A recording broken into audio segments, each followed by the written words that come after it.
Владата најавува ново покачување на минималната плата. Наместо досегашните 12.500 денари, работниците од 1 јули на сметка да добиваат по 13.000 денари. За ова допрва ќе се разговарало со синдикатите и работодавачите, со цел да се најде модел од кој ќе бидат задоволни сите, вели премиерот Заев. Од организацијата на работодавачи пак велат дека бизнисот не е подготвен за нови трошоци.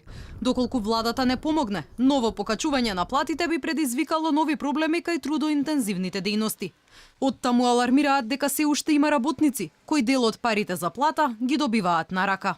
Ако изнајдеме решение, а тоа ќе биде во интерес на сите, и на владата, и на нас, на работодавачите, да таа плата која се дели во плик, да ја легализираме, да ја влезе легално на сметките на работниците, а при тоа владата да помогне со одредени субвенции или ослободување на тие пари, тоа ќе имаме вин-вин ситуација.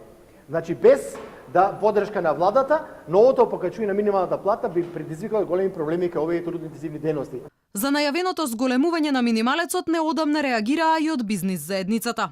Според нив, ново покачување на платите би значело сериозен удар врз текстилната индустрија, а дел од конфекциите соочени со нови трошоци би можеле да стават клуч на врата. Апелира, пред да се најави покачување на минималната плата, владата мора да се консултира со стопанството. Ова е наметнување и ова е на некој начин директива. Ние добиваме директива за извршување.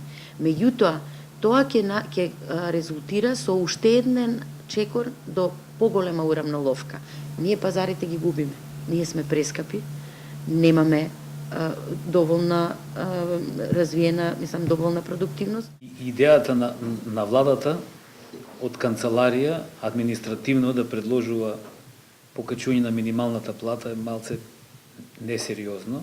Кога станува збор за покачување на минимална плата и подигнување на животниот стандард, не значи дека треба само низ минималната плата или низ платата да се подигнува животниот стандард.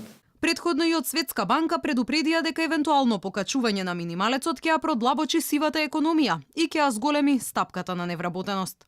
Инаку во планот за живот на владата стои дека до крајот на мандатот минималната плата ќе се покачи до 16.000 денари, а просечната ќе стигне до 500 евра. На само година и 3 месеци пред истекот на мандатот, минималецот се уште изнесува 12.507 денари, а просечната плата за околу 100 евра пониска од планираното.